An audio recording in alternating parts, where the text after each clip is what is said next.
7 engineering college थे और 50-50 बच्चे एक एक में पढ़ते थे, तो 350 लड़के इंजीनियर बन के निकलते थे पूरे साल लगभग।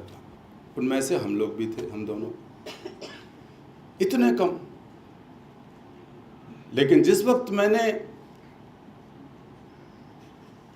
वहाँ कॉलेज में पढ़ाता था, मैं इंजीनियरिंग कॉलेज में, यूनिवर्सिटी में भोपाल, वो पढ़ाई करने के बाद जॉब जब छोड़ा मैंने 1 साल काम करने के बाद, तो इन जैसे दोस्तों ने मुझे मजाक बनाया कि तुम कैसी बातें कर रहे हो, कैसे काम कर रहे हो, कैसे चलेगा, कैसे रोजी रोटी चलेगी। मैं एक बहुत साधारण परिवार में जन्मा हूँ। मेरे पिताजी एक पुलिस में कांस्टेबल थे जब मैं पैदा हुआ, सिपाही थे। मेरी माँ बिल्कुल बगैर पढ़ी लिखी थी और मेरे पिताजी की कम उम्र में मृत्यु हो गई, तो मेरी विधवा माँ और मेरे बड़े भाइयों ने मुझे पढ़ाने का खर्चा उठाया। बहुत मुश्किल से पढ़ाई हुई। उस वक्त इंजीनियर का जॉब छोड़ना इन परिस्थितियों से निकल के वो बड़ी अग्नि परीक्षा की घड़ी थी। लेकिन मैंने उसको स्वीकार किया, क्योंकि जिस चीज में मुझे भरोसा था, अगर मैं नहीं करता वो तो फिर कौन करता, और मैं तब नहीं करता तो फिर बुढ़ापे का इंतजार करके मैं कभी नहीं कर सकता था। जिस वक्त मैंने काम शुरू किया मेरे कुछ साथियों के साथ, उस वक्त बहुत कम लोग थे जो हिम्मत जुटा रहे थे ये काम करने की। वजह यह थी कि बाल मजदूरी का मुद्दा भारत में और दुनिया में कोई मुद्दा नहीं था। बाल मजदूरी पर भारत में कोई कानून नहीं बना था 1981 में, कानून 85 में बना। मुझे याद है कि किस तरह हम लोग पार्लियामेंट, उस समय तो संसद भवन के दरवाजे तक जाने देते थे, तो संसद भवन के दरवाजे पर हम लोगों ने धरना दिया, प्रदर्शन किया, पुलिस ने खदेड़ा 81 में, 82 में, 83 में, एक कानून बनाने के लिए। कानून बना जैसे तैसे, वो लचर कानून बना, उतना अच्छा नहीं था, लेकिन तब भी एक कानून बना। सारी दुनिया में जो बाल अधिकार घोषणा पत्र है, UN convention on the rights of child, आप बहुत सारे लोग सुन के हैरान होंगे, मैं उसका श्रेय नहीं लेता, भगवान करे मैं कभी श्रेय लूं ऐसी चीजों का, लेकिन 1989 में, 1989 में UN convention on the rights of the child पारित हुआ। बच्चों के अधिकार की जो परिकल्पना है, लगभग 1 दशाब्दी बाद दुनिया में पैदा हुई, जबकि मेरे जैसे साधारण कार्यकर्ता ने 1981 से ये काम शुरू किया।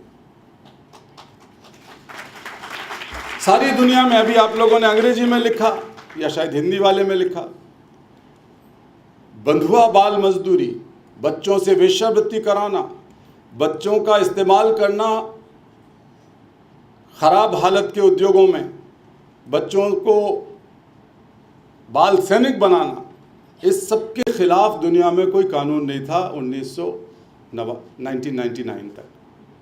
1998 में 1998 में हमने पूरी दुनिया की यात्रा करके पहली बार ये मुद्दा खड़ा किया कि भाई दुनिया इतनी तरक्की कर चुकी है,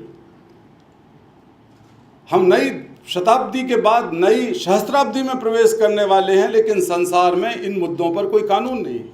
उस कानून को लेकर जब हम लोगों ने यात्रा की, लाखों लोग शामिल हुए, सैकड़ों विशिष्ट व्यक्ति शामिल हुए और अंत में वो कानून बना।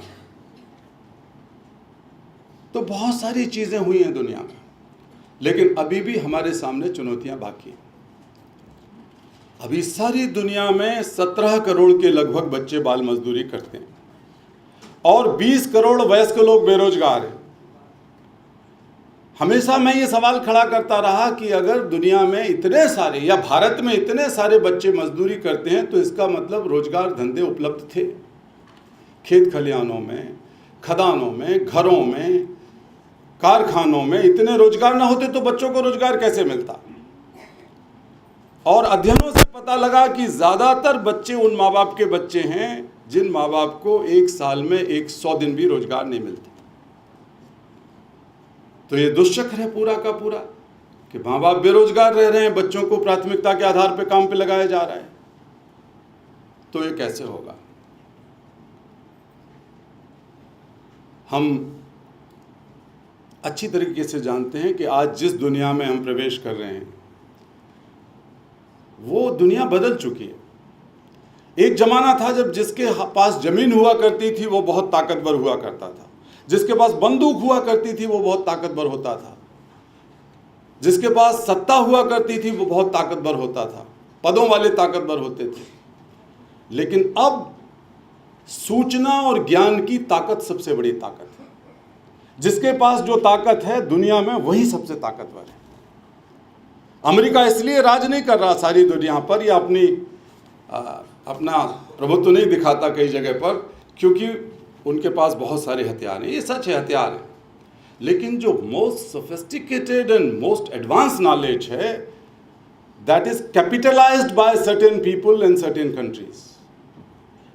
जो एक नया monopoly and capitalization of knowledge हुआ है वो एक बहुत बड़े एक चुनौती है सबके सामने, और वो देश के स्तर पर भी हो रहा है। एक नए प्रकार का जातिवाद जन्म ले चुका है, एक नए प्रकार की वर्ण व्यवस्था जन्म ले चुकी है, जिसके तहत कुछ लोगों के हाथ में सत्ता की ताकत, ज्ञान की ताकत और व्यापार की ताकत इकट्ठी है। And that power is driven by high speed internet and the digitalization of knowledge। वो पावर उनके हाथ में, और आप लोग जो यहाँ पर शिक्षा अध्ययन कर रहे हैं उस पावर के बहुत नज़दीक है।